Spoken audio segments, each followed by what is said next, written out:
Hi everybody, I'm Billy, and this is Antioch, Chapter 29, Mission. Thomas wore a traditional sleeve, the gauntlets and boots buckled in. His white tabard had the same high clerical collar, but instead of a golden circle, two broad cerulean blue chevrons pointed up like cresting waves across his back and chest. It was the habit of Gabriel's new order of paladins and cavalry, the Walls of God. A bag of ashes hung from his belt, and secretly Thomas endured a chafing horsehair shirt under his long handles. He arrived in Antioch with the coldest wind of autumn that year, 3 weeks after Daniel. Like Daniel, he'd come looking for a book from the bestiary, but he found more than that. Michael offered him stacks of sacred script to take back. Michael valued his translations more than the originals, believing it better to start a library anyone could read than to bother teaching a dead language.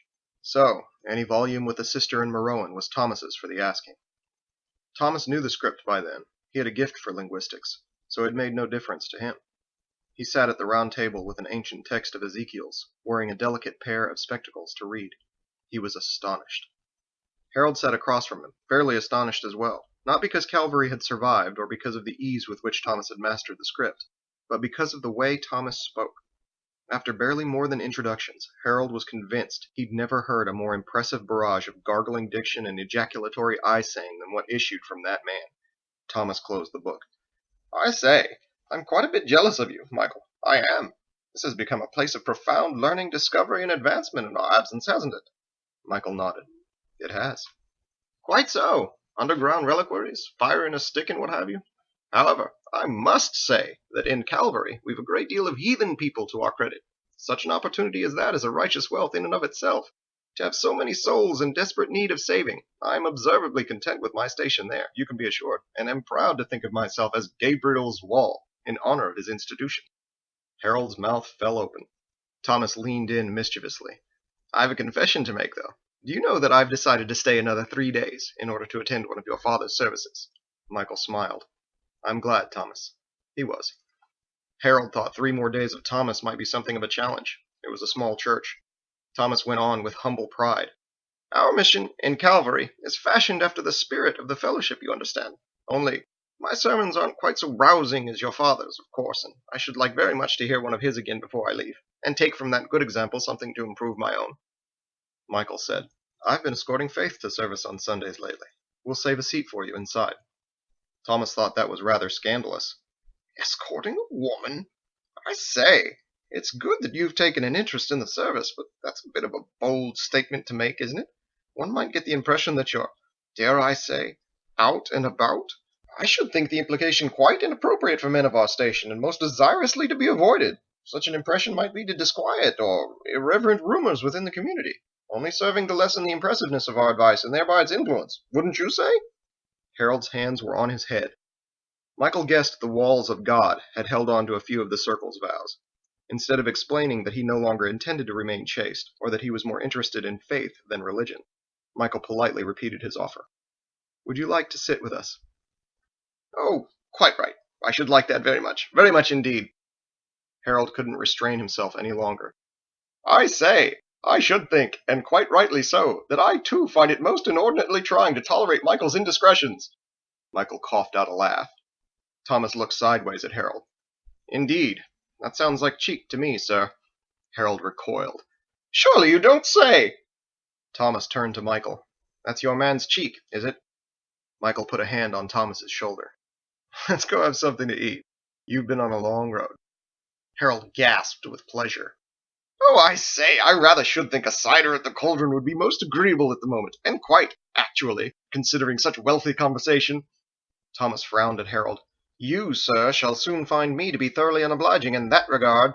Michael laughed, but mostly because he was so happy to see Thomas. He ushered them out the door, and they crossed the churchyard. He didn't leave a note behind. It didn't seem necessary any more. Antioch hadn't seen an infection since the previous winter. Thomas said, "I say," and then paused self-consciously. Harold grinned. "I've been meaning to mention, blast, about that bell. Do you know Gabriel used a horn to do the same thing in Calvary?" Michael said, "Is that right?" and linked his hands behind his back. Thomas did as well, and they walked side by side, a wall of God and a brown and white. Harold followed, listening with interest to both Thomas's tale and the way it was told. Quite so. Gabriel trumpeted a stalwart vigil on it day and night for months, constant as the sunrise. The villagers started referring to him as the Rooster near the end of it there, and not to flatter him either. But the Bowron's attacks finally did cease. That was a nasty business altogether with them. I should think we're quite content to exchange those troubles for the ones we have at present, and that we've much cause for rejoicing to know that this good place still stands, along with Golgotha, as you've said. Yes, there's cause for much rejoicing indeed. And won't Gabriel be surprised when, upon my return, I inform him that you've chosen for your wall a woman? I say! Andolin was washing dishes in a tub behind the cauldron, scrubbing them in the suds with a big bristle brush. 35 years before, when she was 18, she worked as a waitress for a woman named Montemayor, also called Moneymay. Moneymay kept busy around the restaurant's kitchen, helping with the dishes and floors despite being the one in charge, and often said, "If you've got time to lean, you've got time to clean." Andolin respected that message. If work needs to be done, don't wait for someone else to do it. Do it. At that time on any other day, she would have been training with Michael. But, since he started attending services, she had Sunday mornings to herself. So, there she was, proudly washing dishes like Montemayor. Shortly after service let out, she heard some children playing around the corner. They sang a song that sounded like something to skip rope to. Churning in the morning, up before the sun, clap, clap. Sister Sophie's courting, so she's never done, clap, clap. She'll be picking berries, a basket of the black, clap, clap. Butter churned and ready, flour in the sack, clap, clap. The plunger made her blister, the pie turned out to burn, clap, clap. Sophie said to sister, "I hate that butter churn, clap, clap." Then one of them started to wail as though mortally wounded, and the others fell silent. Andolin assumed it was over nothing, but went around anyway just to be sure. A tearful little girl sat on the cauldron's doorstep surrounded by her friends. She'd stubbed her big toe on the cobblestones while running around barefoot. The tip of it hung open in a bloody flap. Andolin said, "You have injured yourself. Do you need assistance?" They hushed and stared. Though the sailors had been in Antioch for a year, they were still mysterious strangers to the town's children, who'd spent much of that time carefully hidden away indoors by their parents. The sailors weren't just foreign to the children, they were alien. Andolin's blonde hair and copper skin made her unlike anyone else in the world. The scars and the black scarf made her look dangerous. And she wore pants. A few whispers passed through the group that she was the one who'd joined the church. The girl with the toe was only 6 years old and too shy to answer. Andolin sat next to her and said, "May I offer you hospital?" That was the way Michael would have said it. The girl nodded. Andolin craned over the injury, checking it for grit, careful not to touch it yet. Then she put an arm around the girl's shoulder. "Lean into me. I do not want you to fall." The girl did. Andolin patted her knee. "Put your foot up here where I can reach it." The girl was frightened. "Don't touch it. It'll hurt if you touch it." "Yes, it will. But not much, and not for long. You do not want to lose that chunk of toe, do you?" The girl reluctantly did as she was told, and when asked if ready, nodded again, grimacing. Andolin held her close with one hand, and pressed the toe back together with the other. The girl took in a hiss, and then suddenly fell asleep in Andolin's arms.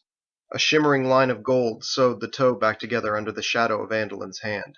The other children gave appreciative oohs and ahs. It would be about a minute before the girl could wake up. Andolin held her, rather than leave her on the ground. A boy sat down next to them and said, "My mom always says to wear shoes on the cobblestones." Andolin smiled at him. "Your mother gives excellent advice." Others spoke their minds as well. "My ma says to eat peas. Mine says to stay away from sailors. That's dumb!" Andolin laughed and talked small with them, which for her was something of a challenge. When the girl woke up, her friends told her what had happened, and she said, "Thank you, miss." "You are welcome." As Andolin said it, she felt a sudden urge to cry. She controlled it expertly with her path, like closing a curtain over the stage, but the thoughts behind that feeling remained. She was a healer. She brought comfort to those around her. She would never represent the system again. The system was gone forever. Andolin expected the boys and girls to run off and continue their game, but they did not. They stayed, asking questions and sharing random embarrassing facts about their parents. Andolin was entertained to be their entertainment.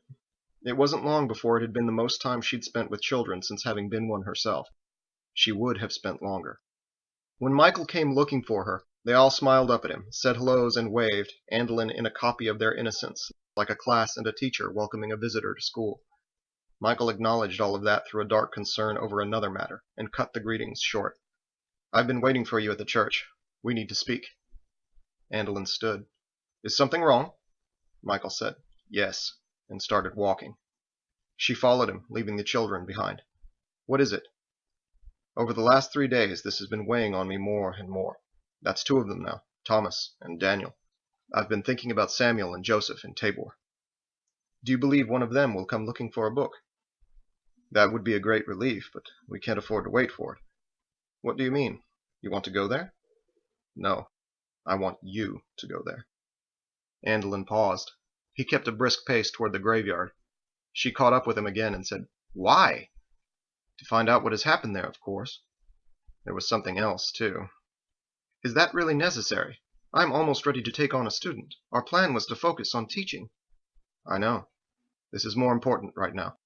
Come, I've gathered a council. I hadn't expected you to put off training all day to play with children. We've been waiting for you. Better to discuss the rest of this with them, in private." When they entered the church, Andolin saw that the council was only Biggs, Harold, Captain, and Ditch. They sat at the round table with a map spread out in the center. There was no humor among them. She took a seat there as well. Michael closed the door. "We are not to repeat what we discuss in this meeting. Agreed?" The sailors nodded apprehensively. Harold already knew. Michael sat with them and said, "When the circle split apart, we hadn't thought the plague would end like this. We anticipated lifetimes of its misery. Now that we're receiving visits from the others, we need to find out for sure if Abraham is in Tabor." Captain said, "Why would he be?" Michael explained, "The shortest path to Salem runs through there. Ever since that horse came back, I've been afraid something happened between Samuel and Abraham. Abraham undoubtedly still guards the secrets the rest of us decided to share. He won't hesitate to kill over that. If those 2 fought, and Abraham won, he might have chosen to stay in Tabor. As strange as it sounds, he may have felt obligated to carry on Samuel's task in his stead." "Why not just leave him alone, then?" "Tabor is only 4 days away. If the plague has truly ended, he might find some reason to come here, like the others have. We can't wait for that to happen and be taken by surprise." Captain said, "Surely we'd be able to reason with him if he did. It's a different world than it was." But as he said it, he thought of Ezekiel's warnings about the circle, the ones that had originally made him so leery of Michael. Michael was incredulous. "If Abraham is in Tabor, he killed Samuel and left all of Salem to die. You don't know him like I do. I nearly fought with him myself the day he left. Sometimes, now, I regret not having killed him then, when I had the chance. No, we have to strike first." The sailors rubbed their faces and shifted. Andolin said, "You want to assassinate Abraham?" "As ugly a word as it is, yes." The table fell silent. The sailors looked around at each other as if to make sure they'd all heard the same thing. Captain said, "If you do it, you might as well be doing the same for that entire town. The Bowron may seem to be gone, but who's to say some spore of theirs isn't hiding under a leaf somewhere, ready to start it all over again?" Michael said, "Better there than here." Andolin was disgusted. "We are not assassins! How could you think we would agree to this?" There was hesitation behind her words. How could anyone think I would not? Michael said, "I appreciate your reluctance, but we would be foolish to think of Abraham as anything other than a devil now. If he comes here, he'll try to kill me. He'll try to kill Andolin. He'll destroy everything we hope to accomplish and any security our people now have against the smoke, solely to uphold his vows.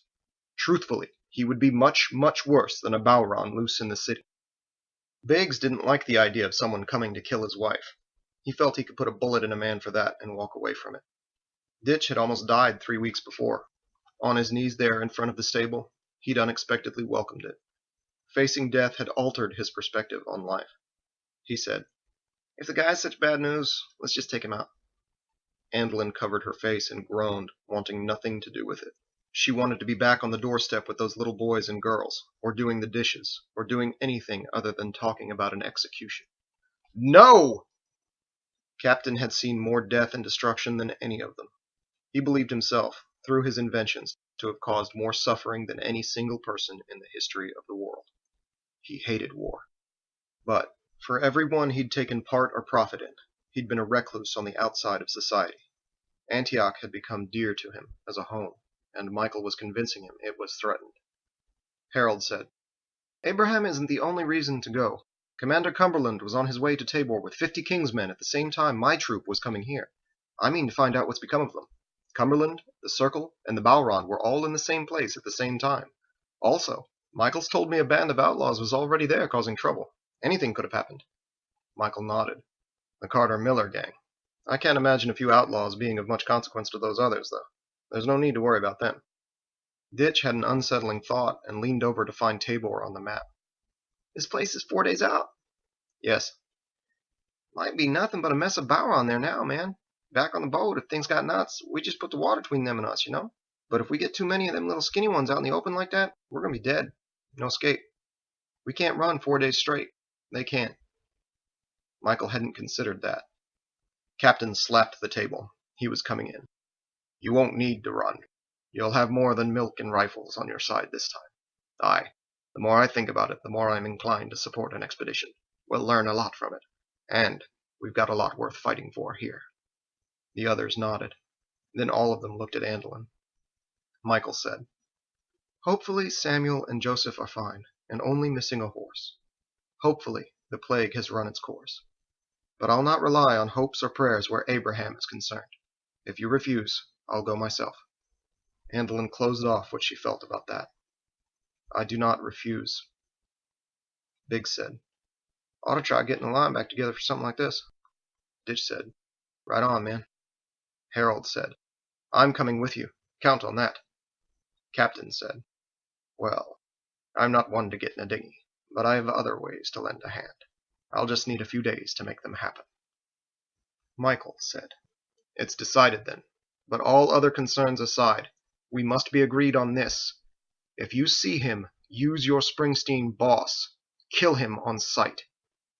He looked around for arguments. Though it was hard for the others to hear it like that, they agreed.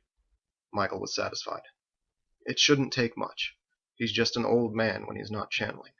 That being said, it would be unwise to go within 10 feet of him. Now, you can take a wagon along this route here. He pointed out the way. They gathered around and spent the rest of that day plotting the death of Abraham. Captain had a lab behind the candle shop. It contained a jungle of local plant life that he'd collected for study.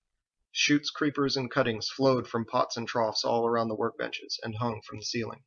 He brought a few precision machine tools off the Grace, lathes and the like, capable of threading, boring, and rifling metal. They hid among the leaves and the vines like miniature silver cities in a wilderness. Tendrils of smoke curled up from his pipe through the greenery. It was the middle of the night, and he was cleaning a homemade grenade launcher by candlelight, the Exploder. Its revolving 6-shot chamber whirred and clicked easily. It was a product of his terrible genius, more advanced than anything he'd contributed to warfare in the Old World. Each round of its ammunition was a cylinder the size of 2 hens' eggs end to end. It could deliver its payload from 1,000 yards. Captain looked through the barrel's hollow, examining the way for imperfections, and said to himself with a morose sort of resignation, "It's not a war. It's only a murder." In the dark before sunrise, Andelin stood looking out of her bedroom window. She'd seen movement in the tree outside. Biggs woke up and watched her from their bed. Her naked shoulders looked strong in the moonlit blue. "You all right?" "No, I am not." She was holding a sword. Before Daniel or Thomas came, Michael asked Jacob to make that sword, as he would have done for any other acolyte. It was only a token of the Circle's history, however, in honor of both their new imperatives and of Andelin's accomplishments. She did not know anything about swordplay and was not inclined to learn. It was slimmer and a few inches shorter than Michael's, but still as heavy as a sledgehammer. Jacob considered it to be a feminine Callaghan. Traditionally, those weapons had 4 symbols etched into the blade's fuller, the script for a paladin's vows: silence, obedience, poverty, and chastity. Andelin had often poked fun at those promises. When Michael and Jacob presented her the sword, they pointed out 3 different symbols etched into it, the script for knowledge, healing, and peace. She thought it was a beautiful sentiment, and that Jacob's craftsmanship was that of an artist. Michael said he'd chosen the symbol for peace to represent her path, because that is what he believed it to be. It had been touching at the time. Biggs sat up in bed. Could just let him go. Was his idea in the first place. No, he was right in bringing this to me. Michael's family is here. Mine is on its way to Tabor today. I have no choice in the matter. Biggs got out of the covers, went over and put a warm arm around her. Her skin was cold. He didn't know how long she'd been standing there. He said, "This is something's got to get done. We'll just get it done, and then come on home, all right?" She nodded, lost in thought. "I love you, you know." "I love you too." Ditch did his push-ups on the rug as the sun came up. It was the same room he'd been in for a year, but now he had it all to himself. The roommate had moved out. His workouts didn't last half as long as they used to, even less if he tried to sing. He kept it to himself, but it felt like he had a hole in his tank. There were two short, thin scars, one on each side of his body, where Daniel had skewered him. Ditch shaved, put on his leather jacket, and went downstairs to have a bad breakfast, trying not to think about all the things he should have done differently. You can't win a fight if you don't throw a punch, you know? Yeah, but what if you shouldn't have been in the fight in the first place, dummy? Then he was out the double doors, ready to go.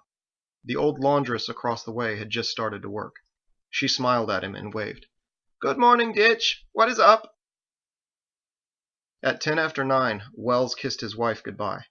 He'd married a local girl and was in her family's employ. They had a baby on the way. Wells had outright refused to take part in the mission at first, but after giving it more thought, he decided that by going they were protecting their new homes and their new families. He didn't know that he could live with himself if he stayed. He headed toward the east gate with a duffel bag, his mask, and his rifle.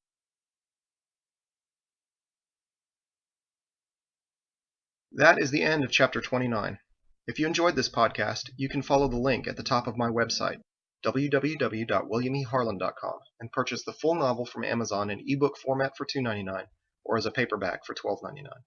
Thanks for listening. Tune in next week for Chapter 30, The Massacre at Sawmill Proper.